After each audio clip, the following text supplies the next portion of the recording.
और इसी बीच बिहार की राजनीति से जुड़े बड़ी खबर आपको बता दें। पटना में राज्यपाल से मिलने पहुंचे नीतीश कुमार। 19 नवंबर को विधानसभा का कार्यकाल पूरा होगा और 20 नवंबर को बिहार में होगा मंत्रिमंडल विस्तार। तो देखिए, बिहार में प्रचंड जीत मिली है एनडीए को, और खासतौर पर जेडीयू की बात की जाए तो आपको बता दें जेडीयू 85 सीटें, लेकिन अब बड़ी खबर ये सामने आ रही है कि 20 नवंबर को बिहार में मंत्रिमंडल का विस्तार होगा और गांधी मैदान में शपथ ग्रहण समारोह होगा। बताइए जा रहा है कि भव्य शपथ ग्रहण समारोह इस वक्त की बड़ी खबर आपको बता रहे हैं।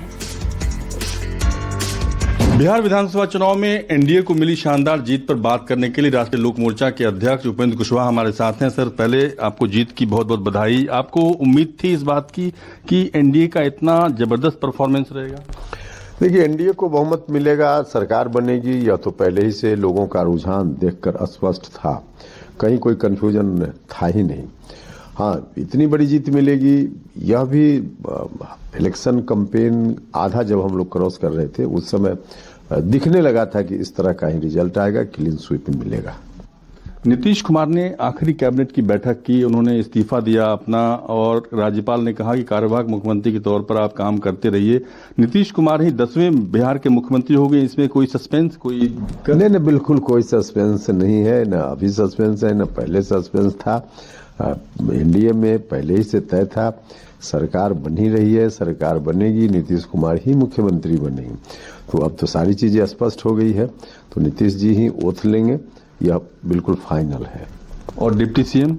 उस पर तो कौन डिप्टी सीएम बने, मंत्री क्या कौन बने, इस पर तो विमर्श के उपरांत जो चीजें आएंगी तो आपको भी पता चलेगा। विधानसभा चुनाव के नतीजे के बाद से जिस तरीके से लालू परिवार में एक बगावत देखने को मिला, उनकी बेटी रोहिणी आचार्य ने कहा कि जब उन्होंने सवाल उठाया कि जो चाणक्य कहे जाते हैं उनके ऊपर चप्पल उठाया गया। किस तरीके से देखते हैं लालू परिवार के झगड़े को? देखिए, झगड़ा तो इनका आंतरिक मामला है, इस पर क्या टिप्पणी हम करें, लेकिन सत्ता के लिए, सत्ता की लालच में इस तरह की स्थिति है। आपस में किसी तरह से सत्ता हमारे हाथ में आ जाए, उसमें हमको हिस्सा मिल जाए, हमको हिस्सा मिल जाए, तो इस बात का झगड़ा है। और बिहार की जनता सारी चीजों को देख ही रही है। और एक बड़ा कारण मेरी समझ से यह भी है एक कि इन लोगों की जो स्थिति है पारिवारिक, उसको देखकर जनता महसूस करती है कि जब अपने परिवार में ऐसी स्थिति है, इन लोगों को मौका मिले तो बिहार की जनता की क्या सेवा कर पाएंगे। तो स्थिति यही है, लेकिन फिर हम कहेंगे कि इनके परिवार का आंतरिक मामला है, इसलिए उस पर बहुत टिप्पणी संभव नहीं। धन्यवाद हमसे बातचीत के लिए। कैमरा पर्सन दीपक के साथ रमन कुमार, दिल्ली, न्यूज़ 24। तो बिहार सरकार में कुल 34 मंत्री बन सकते हैं। सूत्रों के हवाले से ये बड़ी खबर आ रही है। जो रूपरेखा होगी कुछ इस तरह से होगी। 20 नवंबर को सीएम समेत 20 मंत्री शपथ लेंगे। नई सरकार में बन सकते हैं 2 डिप्टी सीएम। हालांकि इसके पहले भी 2 डिप्टी सीएम का ही ये फॉर्मूला चल रहा था और इस बार भी सूत्रों के हवाले से बड़ी खबर ये आ रही है कि नई सरकार में भी 2 डिप्टी सीएम बन सकते हैं। इस वक्त की बड़ी खबर आपको बता दें, 20 नवंबर को शपथ ग्रहण समारोह होगा। वहीं हमारे सहयोगी सौरभ कुमार सीधे पटना से लाइव जुड़ चुके हैं। सौरभ, लगातार इस खबर पर आप हमें अपडेट बता रहे हैं, लेकिन नीतीश कुमार आज मुलाकात करते हैं, इस्तीफा नहीं सौंपते हैं। 19 को भंग होगा यहां पर, लेकिन सवाल यह है कि नीतीश कुमार मंजे हुए खिलाड़ी माने जाते हैं राजनीति में। अब ये तय है कि श्योर एंड सर्टे अब की बार क्या नीतीश कुमार की कुछ कहीं ना कहीं खिचड़ी पक रही है, क्योंकि जनता बहुत इच्छुक है ये जानने के लिए। जी बिल्कुल, आपने बिल्कुल सही कहा कि कहीं ना कहीं कुछ खिचड़ी जरूर पक रही है, क्योंकि आज जब कैबिनेट की बैठक के बाद नीतीश कुमार राजभवन पहुंचे थे तो सबको यही खबर मिल रही थी कि नीतीश कुमार राज्यपाल से मिलकर अपना इस्तीफा सौंपेंगे और उसके बाद नई सरकार बनाने की जो कवायद है वो शुरू हो गई। मसलन अलग अलग पार्टी पहले अपने विधायक दल की बैठक करेगी और उसके बाद एनडीए का विधायक दल का बैठक होगा, उसमें फिर से नेता चुना जाएगा और जो नेता चुने जाएंगे वो बहुमत का आंकड़ा लेकर एक बार फिर से राजभवन जाएंगे, राज्यपाल से मिलेंगे और दावा पेश करेंगे सरकार का। लेकिन आज ऐसा कुछ भी नहीं हुआ। नीतीश सरकार ने अपनी सरकार का जो आखिरी कैबिनेट की बैठक थी वो उन्होंने किया और उसके बाद जिस कैबिनेट की बैठक में विधानसभा भंग करने का जो प्रस्ताव है वो पारित हुआ और उसी प्रस्ताव को लेकर नीतीश कुमार आज सम्राट चौधरी के साथ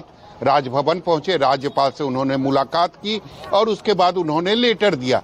लेकिन लेटर में ये लिखा हुआ था कि विधानसभा भंग करने की जो प्रस्ताव पारित की गई है ये 19 नवंबर से प्रभावी होगा। जी भले आज 17 नवंबर है, आज नीतीश कुमार राज्यपाल से मिले, लेकिन उन्होंने जो लेटर सौंपा राज्यपाल को, वो लेटर जो है वो प्रभावी होगा 19 नवंबर से। तो निश्चित तौर पर अभी भी बिहार के मुख्यमंत्री नीतीश कुमार बने हुए हैं और निश्चित तौर पर नीतीश कुमार एक अनुभवी नेता हैं। अलग से उन्होंने ये जानबूझकर किया है क्योंकि वो सेफ गेम खेलना चाहते हैं, क्योंकि सबको पता है कि नंबर की अगर बात करें तो बीजेपी के पास नंबर ज्यादा हैं और अभी तक बीजेपी का कोई भी जो बड़ा नेता है वो इन्होंने ये नहीं कहा कि नीतीश कुमार ही मुख्यमंत्री होंगे। तो चाहते हैं नीतीश कुमार जरूर कि जो विधायक दल की बैठक हो उससे पहले बीजेपी के जो बड़े नेता हैं वह इस बात की घोषणा करे कि नीतीश कुमार ही मुख्यमंत्री बनेंगे। तो शायद इसीलिए नीतीश कुमार ने सेफ गेम खेला है और अगले 2 दिनों तक वह इस पूरे मामले को होल्ड पर रखना चाहते हैं। शायद इसीलिए आज उन्होंने राज्यपाल से जब मिला तो उन्होंने जो लेटर दिया उसमें ये कहा गया कि 19 तारीख से ये प्रभावित होगा लेटर, जिसमें ये लिखा हुआ है कि विधानसभा जो है बिहार विधानसभा उसको कैबिनेट ने भंग कर दिया है। बिल्कुल सौरभ, जैसा कि आप बता रहे थे कि अब देखिए नीतीश कुमार मंजे हुए खिलाड़ी, लेकिन जानना चाहेंगे सौरभ, अगर फॉर्मूले की बात की जाए, किस तरह से अगर कैबिनेट विस्तार होगा तो क्या फॉर्मूला रहेगा इस बार एनडीए में?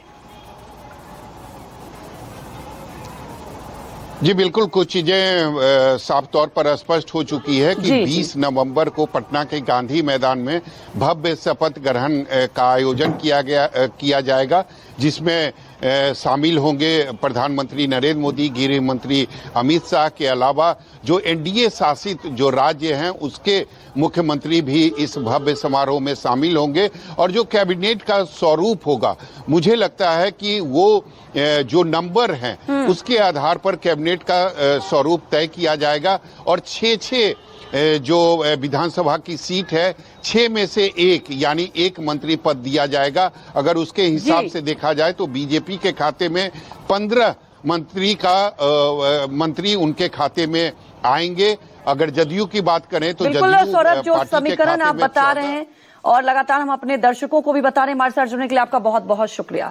तो हार का अंजाम कुर्सी, किडनी और कोहराम, ऐसा अंजाम जो किसी ने नहीं सोचा था, जिसकी आशंका दूर दूर तक नहीं थी। सियासी हार ने बिहार के राजनीतिक परिवार में ऐसा कोहराम मचाया जो हार की टीस झेल रही राजद के लिए जले पर मिर्च के समान है। लालू प्रसाद यादव की सबसे लाडली बेटी रोहिणी आचार्य ने परिवार और पार्टी और सियासत से नाता तोड़ने के बाद जो एक के बाद एक तीखे बयान दिए, उसने लालू परिवार पर चुभते सवालों की बौछार कर दी। रोहिणी के बयानों से स्पष्ट होता है कि चुनाव में राजद की अप्रत्याशित हार इस बवंडर की वजह है।